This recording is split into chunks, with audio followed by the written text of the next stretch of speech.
Hey folks, welcome to the Daily Dude. Today is just one good video about fire ants and some random facts. Let's see. I have over 600 blues albums on CDs. Yeah. I don't have a television. I haven't had a television for over 20 years, at least. Paul's Outdoors is from Maine. You can learn more at his channel and 30 random facts video below, along with Old Ways, New Times, our next random fact. Number 8, I like to fish. And I can bait my own hooks. I just don't like taking fish off the hooks. And I fish really well.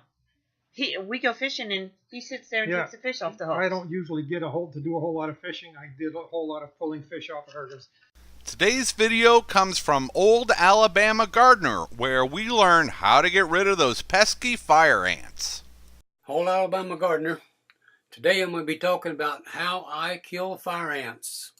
Now here I have a small mound of fire ants in my garden. And now I'm going to tear up or disturb the mound with a rake to bring as many fire ants to the surface as I can. This mixture is a kill on contact type of killer, and it's safe for you and me and safe to use in my garden. Old Alabama Gardener shares his methods and his recipe in this video. Fire ants, how to kill. I've never had to deal with fire ants, but I know a lot of you out there have, so maybe you can find those tips from Old Alabama Gardener useful. And now we're up to random fact number 20 about Peoria, dude. Let's see, yesterday, 19 was my little flirtation into farming, I guess you could say, and I left out a lot of that because it's a long story. Needless to say, pretty much everything we did failed.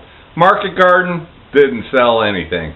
Aside from the pumpkin patch, a little bit of sales from the pumpkin patch. Goat milk cheese, nothing.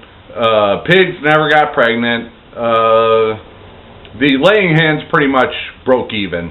And I also failed to mention yesterday that my friend had, I don't know which books he was reading, but it was, we use the term natural more than we use the term organic. I guess, that was 1991 to 93, so it wasn't a big deal yet, but we knew, I guess the major motivation was the way laying hens were being treated. So ours were free range, and we just did not like the confinement CAFOs, I think they call them, confinement animal facility operations, whatever.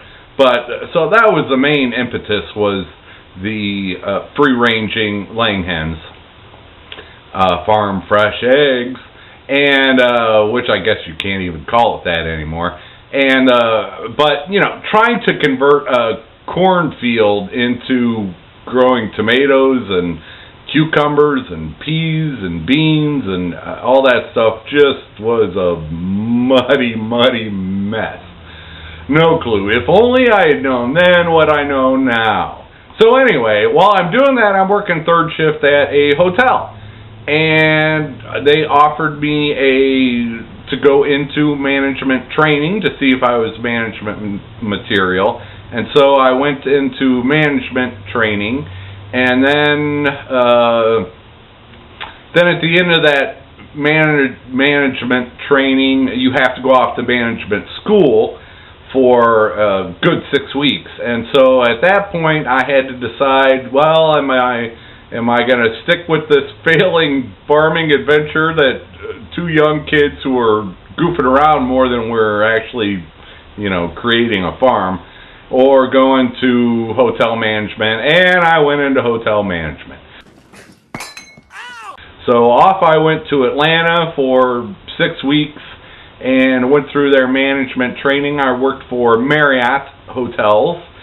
And then for the next year, I was what did they call it? Just like a roaming manager. So I would, at first when there were like the manager at the Bloomington, Illinois Fairfield Inn by Marriott was on a maternity leave, so I filled in for the maternity leave, and I filled in for another maternity leave elsewhere. And then Marriott put me on their opening team.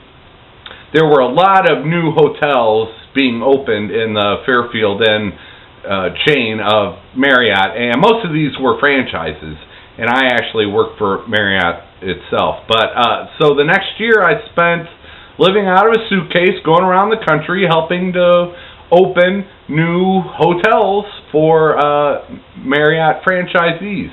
And what I would do would be go in, hire the front desk staff, hire the housekeeping staff, hire the facilities staff, and train them. So I was at each facility for, it would be anywhere from 3 weeks to up to 2 months. And I got to travel all over the country opening hotels. Ponca City, Oklahoma, Rochester, New York twice, Evansville, Indiana twice. I could go on. And I wanted to keep this video short. So, yeah. Number 19 was I flirted with farming and failed. Number 20 is I became a hotel manager for Marriott. And spent a number of years doing that. Okay, that's it. Take care. Always use a wind filter.